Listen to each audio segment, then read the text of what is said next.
जय हरी विठ्ठल, जय हरी विठ्ठल. वैष्णव हो. वारकरी परंपरेतील प्रेरणादायी कथा अनुभवण्यासाठी तुमचं मनापासून स्वागत आहे. मी ऐश्वर्या आणि आज आपण सुरू करत आहोत एक अतिशय सुंदर ज्ञानपूर्व आत्मस्पर्शीय प्रवास संत नामदेव महाराजांच्या अभंगाची आणि त्यांच्या पंजाब प्रवासाची. जय हरी विठ्ठल, जय हरी विठ्ठल. वारकरी संप्रदायाचा अखंड भक्ती परंपरेत संत नामदेव महाराजांचे स्थान अतिशय उच्च आणि तेजस्वी आहे. हे केवळ एक कवी नव्हते, तर विठ्ठलाशी जिवंत संवाद साधणारे, देवाला आपल्या प्रेमाने जिंकणारे संत होते. त्यांच्या जीवनाची आणि अभंगाची गाथा म्हणजे भक्तीचा महासागरच आहे. अभंग म्हणजे अखंड, जो कधी तुटत नाही, जो काळाच्या पलीकडे टिकतो आणि जो भक्तीला अमरत्व देतो. नामदेव महाराजांनी जे अभंग रचले ते केवळ शब्द नाही, तर विठ्ठलाशी केलेल्या प्रेमळ बोलणी आहेत. भक्ताच्या अंतःकरणातील भावना आहे आणि ईश्वराशी एकरूप होण्याचा मार्ग आहेत. पंढरपूर या पवित्र भूमीत जिथे विठोबा म्हणजे विठ्ठल स्वतः भक्तांसाठी उभे आहेत, तिथे नामदेव महाराजांची भक्ती फुलली. पंढरपूर म्हणजे भक्तीची माहेरघरच. भीमा नदीच्या चंद्रभागा काठावर वसलेले हे तीर्थक्षेत्र शतकानुशतके वारकऱ्यांचे केंद्र राहिले आहेत. पांडुरंगा या नावावरून पंढरपूर हे नाव पडले असे मानले जाते आणि इथे येणारे प्रत्येक भक्ताला विठ्ठलाची साक्षात अनुभूती मिळते. नामदेव महाराजांच्या लहानपणापासून विठ्ठलाच्या प्रेमात रंगले होते. ते विठ्ठलाशी मित्रासारखे बोलायचे, त्याला रागवायचे, कधी लाड करायचे. हीच तर त्यांची खरी भक्ती होती. नामदेव महाराजांनी केवळ महाराष्ट्रातच नव्हे, तर संपूर्ण भारतभर भागवत धर्माचा पताका फडकवली. त्यांनी साध्या सोप्या भाषेत अभंग रचून सामान्य लोकांना भक्तीचा मार्ग दाखवला.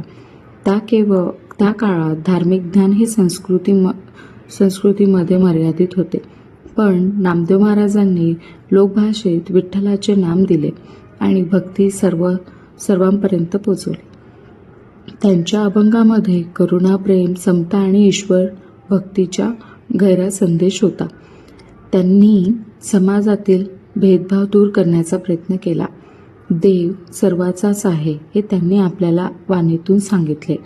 वारकरी परंपरेत एक सुंदर आणि भावपूर्ण श्रद्धा सांगितली जाते.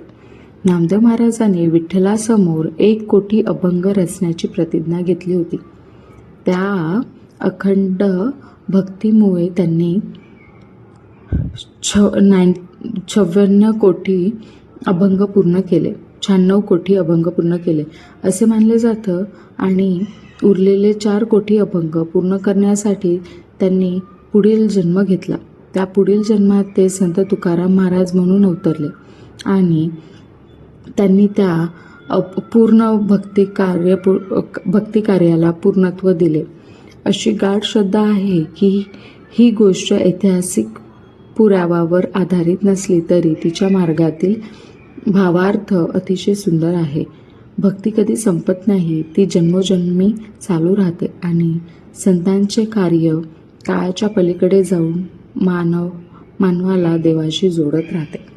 इतिहासानुसार नामदेव महाराजांनी सुमारे 2 ते 3 हजार अभंग रचले, पण त्यांच्या वाणीतील शक्ती इतकी महान आहे की ती आजही लोकांच्या हृदयात जिवंत आहे.